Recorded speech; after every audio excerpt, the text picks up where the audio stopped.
Hormuz প্রণালী বন্ধ অভিযানে দায়িত্বপ্রাপ্ত নৌ কমান্ডার আল-রেজি তাংসিরির মৃত্যুর খবর নিশ্চিত করেছে ইরানের বিপ্লবী বাহিনী আইআরজিসি।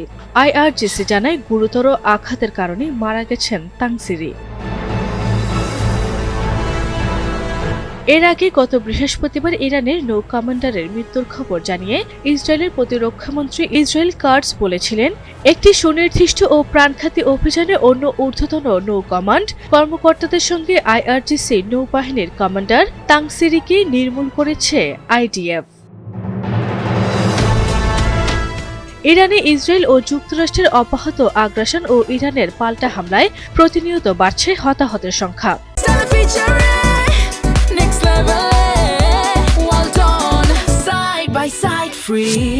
ইসরায়েল ও যুক্তরাষ্ট্রের হামলায় ইরানে এখনো পর্যন্ত 1000-এরও বেশি মানুষ নিহত হয়েছেন। অন্যদিকে ইরানের আক্রমণে ইসরায়েলে 11 জনের মৃত্যু হয়েছে।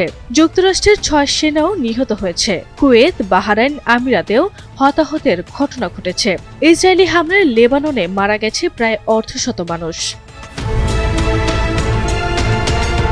এর আগে যুক্তরাষ্ট্র ও ইসরায়েলের হামলায় প্রথম দিনে 28 ফেব্রুয়ারি নিহত হন 36 বছর ধরে নেতৃত্ব দেওয়া ইরানের সর্বোচ্চ নেতা আয়াতুল্লাহ আলী খামেনি। তারপর এই পর্যন্ত হামলায় প্রাণহানি হয়েছে ইরানের শীর্ষস্থানীয় বেশ কয়েকজন কর্মকর্তার।